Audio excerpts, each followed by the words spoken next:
வெற்றிவேல் முருகனுக்கு அரோஹரா.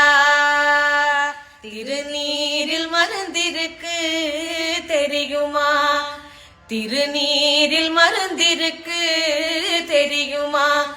அதை தினம் அணிந்தால் புகழிருக்கு புரியுமா? அதை தினம் அணிந்தால் புகழிருக்கு புரியுமா? முருகன் திருநீரில் மருந்திருக்கு தெரியுமா?